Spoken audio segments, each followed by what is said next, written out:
firefighters are hard at work this morning. This is a scene that they dread at this time of year. As the festive season is in full swing, people being trapped in their cars after getting into accidents, and they are doing their absolute best to get Piers out this morning. We trapped Piers inside this car on purpose just to illustrate the incredible work that our emergency services do at this time of year. Pat Goldborn from the London Fire Brigade joins me this morning. Good morning. Yeah, it's great to see you, Pat, and thanks so much indeed for coming down. It's quite an extraordinary sight what we're seeing here. This is the sort of thing you have to do every single day of the year, isn't it? Absolutely. I mean, unfortunately, last year there was 3,700 road traffic accidents that the London Fire Brigade attended, and we attend with our colleagues in the police and the ambulance service some of the most serious accidents in London. Yeah. Just talk us through what your crew are doing to get Piers out of this car, because, I mean, this is, as you say, this is something you have to do all the time. Tell us how you do it. So the crews are making the car as safe as they can after the accident, spending a lot of time reassuring Piers, making sure that he's got some oxygen on, and we start with our colleagues in the ambulance service, real casualty care very early on.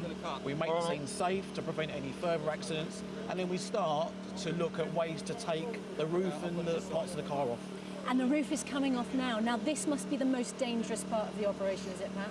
It can be, but it's very controlled. Our firefighters are very well trained. It's something we work on all of the time, and they'll be talking to the casualty Piers and telling him exactly what's going on.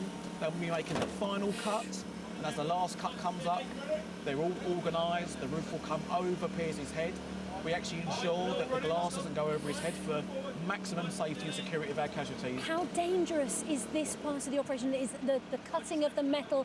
All of the time you've got to deal with the fact that there's a risk of fire, you've got distressed passengers. Absolutely. So what we need to do is there's lots of safety systems in cars that we need to make sure don't actuate, the seat belts, restrainers, the airbags. So, but our firefighters are well trained to make sure they look at all the risks and hazards and to minimise that and to look after our casualty. Well, you look like there's not a scratch on you, Piers Morgan. The lengths you'll go to create some drama on the programme. You know what my experience of this is? It's the speed and the professionalism these guys work as a team is incredibly reassuring. If I was genuinely in a crash, then every second, I could be badly injured. Every second is really important, and I think that's the thing I was really impressed by. They worked so fast to get us out of these things. I love the fact that they're actually carrying on the operation, even though Piers is absolutely fine. Yeah, no, they will make sure that they do everything they can to minimise any risk, and they'll work until the job is absolutely complete. Yeah. If you were in this kind of accident pit, I mean, how frightening is it when that cutting is going on?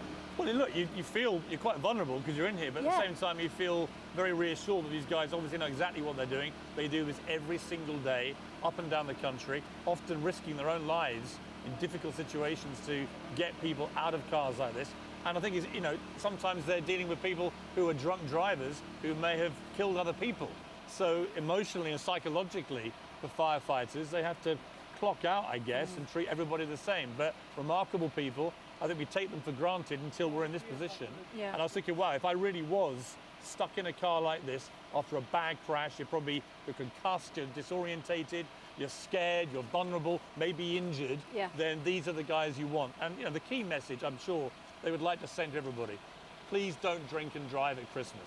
Everyone's tempted, there are loads of parties, but if you do, and if you crash a car, A, you may kill somebody else, B, you might seriously hurt or kill yourself, and C, these guys have got better things to do, frankly, than cut drink drivers out of cars. I know. So please take it seriously and respect what these guys do for us, because they're an amazing bunch of lads. Well, Pat, thanks so much to you and your team. You're clearly in safe hands. And she owes me a kiss after an X Factor bet. Yeah. And now I'm alive, I'm going to cash it in. So thank you, lads. I thought the only way I was going to kiss Piers Morgan on the programme this morning was if I had to give you the kiss of life. But thanks to these incredible fellas, I don't have to do that this morning. Oxygen mask for her later. Yeah, well, keep hoping.